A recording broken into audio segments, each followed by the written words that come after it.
Assalamualaikum warahmatullahi wabarakatuh. Selamat datang di Top Sehat, topik seputar kesehatan UPTD Puskesmas Limo.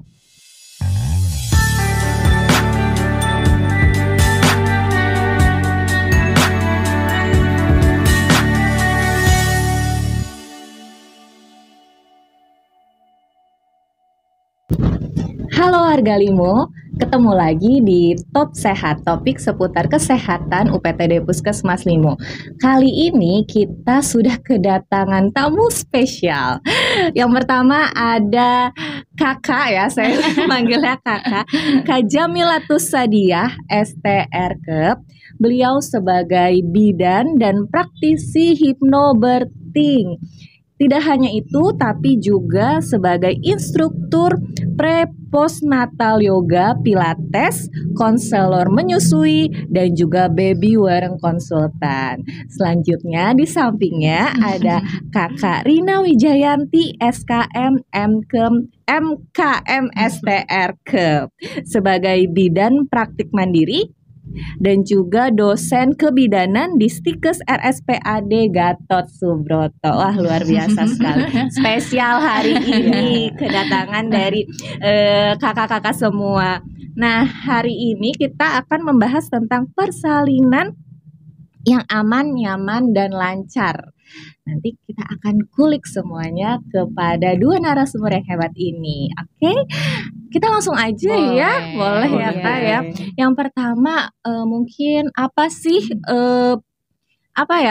pengertian atau definisinya gitu Kak tentang persiapan persalinan aman, nyaman, dan lancar. Iya, mungkin aku mau bilang thank you dulu ya buat Puskesmas Limo karena kita dikasih kesempatan banget nih buat sharing hari ini mengenai persalinan nyaman, aman, lancar. Jadi sebenarnya definisinya itu persalinan yang tidak hanya sehat secara fisik gitu. Jadi kadang-kadang kita hanya menilai sehat dari segi fisik ya, misalnya pas lagi lahir yang penting ibunya nggak pendarahan, bayinya nggak asfiksia, nangisnya kuat, kulit kemerahan gitu. Tapi ternyata kalau yang dibilang nyaman itu juga secara emosionalnya ibu merasakan pengalaman persalinan itu positif. Artinya nggak ada trauma atau minim trauma. Karena kadang-kadang aku pun sebagai nakes tuh suka lupa untuk bisa melihat yang namanya sehat tuh secara holistik. Jadi bayi yang lahir, ibu yang lahir nggak hanya sehat secara fisik tapi kalau bisa juga minim trauma. Karena sebenarnya di WHO tuh udah dianjurkan ada panduan positive childbirth experience. Jadi udah ada tuh rekomendasi apa sih yang harus dilakukan, apa sih yang nggak direkomendasikan kayak gitu agar melahirkan persalinan itu jadi hal yang positif pengalamannya. Kan banyak ya Kak kalau misalnya kayak ibu-ibu baru gitu ya belum pernah persalinan, aduh takut gitu ya, nanti takutnya trauma, dengar ada yang namanya baby blues gitu-gitu, dan juga persalinannya khawatir kenapa. Tapi sebenarnya itu tuh bisa dipersiapkan ya. Bisa banget sih Kak Feni gitu ya. Jadi persiapan persalinan sebetulnya kita harus mulai dulu dari awal juga ya gitu, dari kehamilan terutama gitu. Dan kita kalau saya sebagai nakes pun gitu, kita juga harus tahu bagaimana caranya menyampaikan agar pasien juga nantinya dalam persiapan persalinan ini juga merasa siap gitu. Siap secara fisik tadi yang Kak Mila sampaikan ya, secara holistik berarti sosialnya juga termasuk persiapan pendamping ini penting banget. Pendamping karena dukungan pendamping itu luar biasa gitu ya, bisa memberikan rasa nyaman ya, rasa nyaman dan aman. Dan pendamping ini tentunya bukan cuma bu bidannya saja nih sebagai nakes ya, dan itu adalah salah satunya bisa suami atau keluarga yang memang dipilih oleh si pasiennya. Setuju banget, setuju. Mungkin mau nambahin kalau persiapannya memang kalau fisik nih kayak contohnya tadi Kak Fani bilang banyak yang takut gitu kan, bahwa takut duluan itu ya. Iya betul. Jadi mulai dari gitu-gitu fisik kan. Selain periksa ke bidan dan dokter, tapi juga memang harus olahraga. Nah, sekarang kan kita banyak serba instan ya. Aku aja waktu hamil mau makan udah bisa pencet-pencet gitu kan, langsung datang. Mager ya sebenarnya. Gitu. Terus habis itu yang disarankan oleh Ercok terus olahraga 150 menit per minggu. Jadi kira-kira 50 menit per hari ya berarti seminggu 3 kali nih olahraganya gitu. Jadi kalau ada yang nanya, Bu Bidan kalau misalnya aku udah sering ngepel di rumah, nyapu tuh olahraga nggak masuk ternyata. Nggak masuk Nggak ya. masuk. Kira Jadi ini tuh udah masuk ya. Iya, harus aktivitas yang rutin, teratur, punya tujuan. Nah, itu disebut olahraga kan. Jadi misalnya yoga nih, senam hamil ada tujuan kan saat gerah. Nah, itu kalau bisa dirutinkan. Gitu. Karena banyak banget nih kasus-kasus yang panggulnya dibilang sempit, ternyata ototnya aja sih yang kaku, bukan dia panggulnya sempit beneran gitu. Ya, jadi memang harus olahraga. Persiapan nafas, karena tadi yang bikin nyeri berkurang adalah nafas. Persiapan mental, ikut kelas-kelas persiapan melahirkan termasuk hypnobirthing, kelas persiapan persalinan. Mungkin di Puskesmas Limos nanti akan ada ya kelas rutinnya. Iya, insya Amin. Allah. Ya Allah. Itu sangat ngebantu banget juga. Besok ada Kak Mila ya, sekalian promosi. Iya, nih. boleh.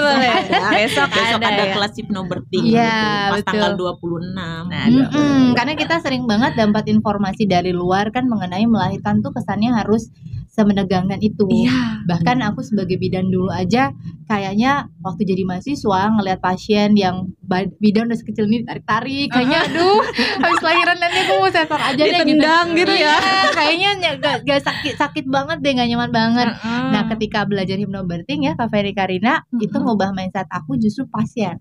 Jadi pasien yang memang persiapan ketika didampingi lahiran tuh ada yang bisa sambil dansa sama pasangan, ciuman waktu pembukaan 7 gitu ya. Kak ini juga pasti sering nih. Gitu Karina ya.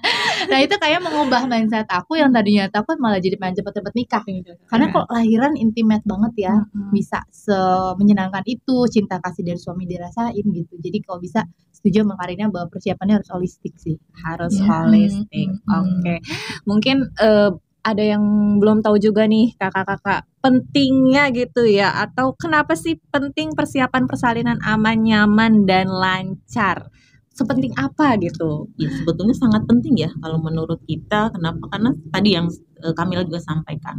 Kenapa ini penting? Karena meminimalkan trauma pada pasien. Jadi biar gimana caranya pasien itu merasa nyaman, aman gitu, minim trauma terhadap persalinannya, sehingga dia punya cerita gitu ya, cerita yang memang membahagiakan lah gitu. Karena itu kan memiliki bayi, melahirkan, memiliki anak itu sesuatu yang anugerah yang luar biasa gitu ya.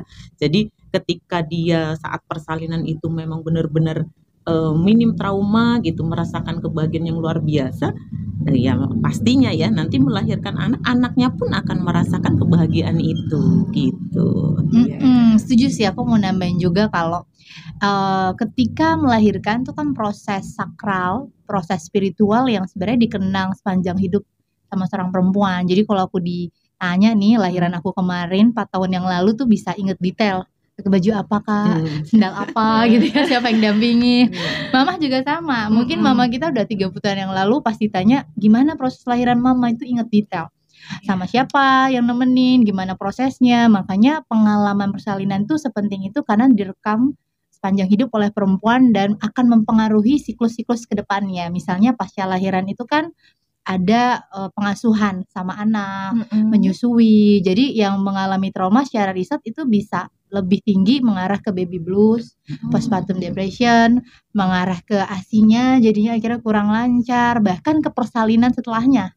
Jadi akhirnya trauma itu bisa jadi isu yang belum selesai, bisa akhirnya ke kesehatan fisiknya. Karena banyak nih Kak Feni, Karina yang ketika misalnya datang ke kita tensinya tinggi, ternyata udah sambil diobatin ya. Jadi ada obat yang masuk dan lainnya, tapi secara emosional dan mentalnya ada trauma di persalinan sebelumnya. Jadi kan nggak cukup hanya memberikan suplemen dan medical, tapi memang kalau bisa holistik dikaji. Gitu kan secara emosional, ternyata menggunakan kuesioner, oh iya ada persalinan yang traumatis buat ibunya. Iya.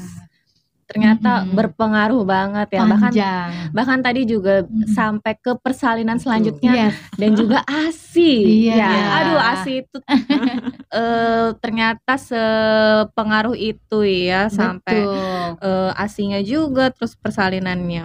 Oke, selanjutnya nih tips dan triknya gimana sih menurut Karina juga Kamila untuk mendapatkan persalinan yang aman, nyaman dan juga lancar? Ya, kalau trik dan tripsnya sih sebetulnya tadi juga sudah ada sedikit-sedikit ya, dari mulai kehamilan gitu ya, persiapan secara fisik gitu pastinya gitu, kemudian emosional atau mentalnya gitu ya, itu juga perlu. Sosial, nah sosial ini sebetulnya tidak hanya sekedar tadi ya, misalkan ini BPJS atau apa, itu tidak seperti itu, tetapi dari tempat persalinan pun gitu ya. Tentunya kalau di sini Puskesmas Limo kayaknya udah bagus banget ya gitu, kalau dari testimoninya yang di IG itu luar biasa untuk Google review-nya bagus gitu ya. Jadi persiapan tempat persalinan pun itu juga harus. Jadi si pasien ini harus tahu saya mau bersalin di mana.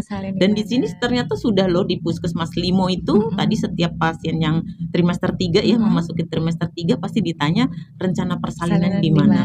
Dan ketika memang di sini pun akan diedukasi dan sudah diberikan beberapa lembar tadi ya Kamila ya gitu, untuk dipelajari bahwa apa yang perlu dipersiapkan gitu. Itu justru mendukung juga. Nah, kemudian ada juga secara fisiknya tadi mungkin Kamila nanti akan lebih ahli juga karena ada beberapa gerakan-gerakan yang mungkin bisa membuat nyaman nantinya saat persalinan. Aku mau nambahin sih, kalau memang setuju sama Karina, udah lengkap banget. Secara data sebenarnya bertrauma atau trauma pasca trauma saat melahirkan ini bisa beberapa penyebab nih. Salah satunya adalah intervensi yang berlebihan. Saat ibunya nggak butuh tapi intervensi yang berlebihan, ibu merasa nggak punya otonomi atas dirinya sendiri. Nah ini penting banget bahwa ibu tuh merasakan berdaya. Tadi dia bisa berdaya dengan persiapan. Jadi rata-rata kalau ngerasa tadi intervensi berlebihan, ternyata kurang persiapan, kurangnya support system itu juga ada, tidak didampingi saat melahirkan, tidak mendapatkan layanan respectful maternity care ya. Jadi misalnya kita sebagai nakes juga lupa nih gimana cara membuat ibu nyaman, merasakan cinta saat lahiran, kita nggak jutek, kita nggak membuat kata-kata kasar, itu juga sangat menjadi hal penting sih selain dari persiapan dari ibunya gitu. Tapi memang mau melahirkan di mana aja sama siapa aja, kuncinya adalah pemberdayaan diri ya Karina. Jadi memang ibunya itu yang harus berdaya, mempersiapkan semaksimal mungkin sehingga nanti bisa punya birth plan. Birth plan itu juga akan membantu ibu punya keputusan atas dirinya secara sadar, secara informed choice yang jelas gitu ya. Jadi mereka bisa cerdas gitu. Jadi harus jadi ibu yang cerdas. Karena akan menghasilkan anak yang cerdas ya. Kuncinya tadi satu ya, pemberdayaan diri. Jadi memang semuanya tuh harus diusahakan. Betul ya, banget. Berarti gak bisa ya kalau misalnya saya hamil gitu leha-leha terus tapi saya mau persalinan sulit kayaknya. Kadang gitu tuh kami nih. Jadi kita kadang misal nonton di medsos terus lihat lahirannya nyaman banget, nggak ngelakuin apa-apa. Bidan saya mau lahirannya pokoknya perineum utuh, nggak sakit. Terus ibu mau udah ngelakuin apa aja? Belum, lihat video doang. Nah itu kayaknya agak sulit. Soalnya bidan kita juga nggak punya kemampuan untuk bisa cenayang langsung bikin pasien nyaman. Jadi memang persiapan kuncinya sih. Persiapan kuncinya. Nah persiapannya itu apa?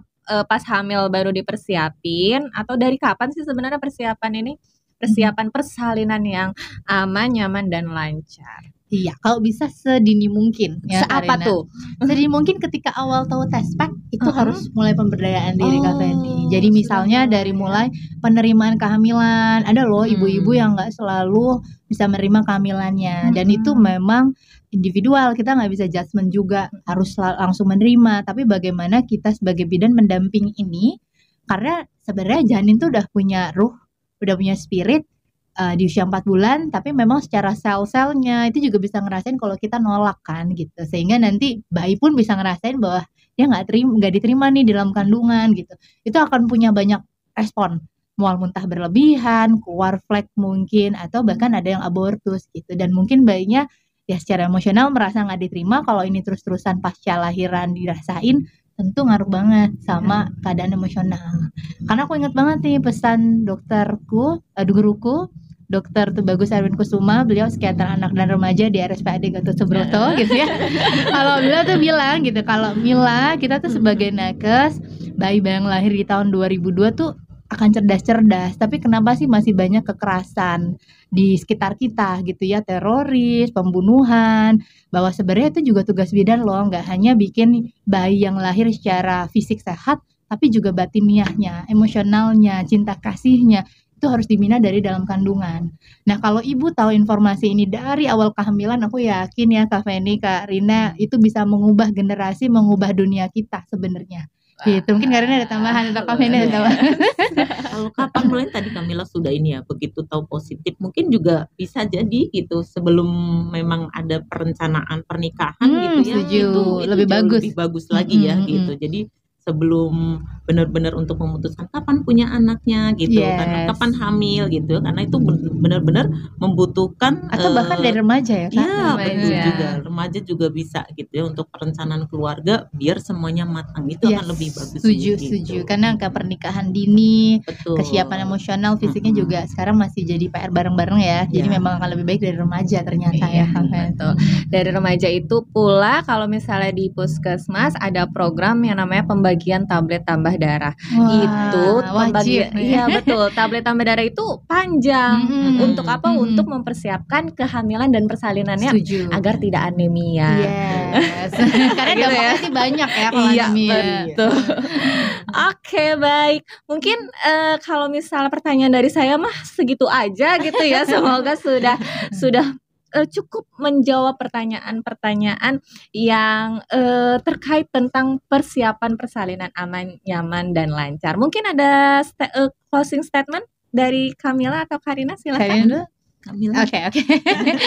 Buat aku, buat teman-teman yang nonton hari ini, semoga dengan video ini kita benar-benar bisa sadar bahwa kehamilan persalinan itu hal yang perlu dipersiapkan, karena itu adalah membentuk generasi ke depan yang semoga bisa membuat dunia ini menjadi lebih damai, penuh cinta. If you want to change the world, start it from pregnant moms. Ya, Karina.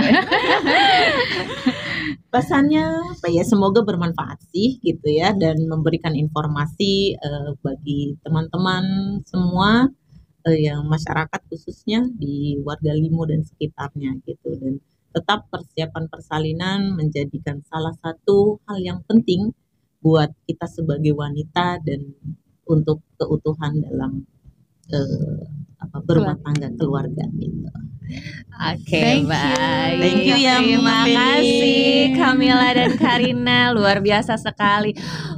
Walaupun kayaknya singkat tapi bagi saya banyak banget apa ya, insight-insight baru gitu Amin. tentang persalinan yang nyaman, lancar, dan aman ini. Semoga kedepannya masih bisa main-main lagi ya ke Amin. Aku Puskesmas thank you Limo. banget loh. Ini pengalaman kita banget ya Kak, Banget, sebagai banget. mahasiswa bisa sharing. Ya, oh iya warga Limo, mungkin sudah ada yang tahu, mungkin juga ada yang belum tahu kalau UPTD Puskesmas Limo sekarang sudah ada Ponet. Ponet itu adalah bisa bersalin seperti itu ya, 24 jam akan kita layani. Wih. Yes.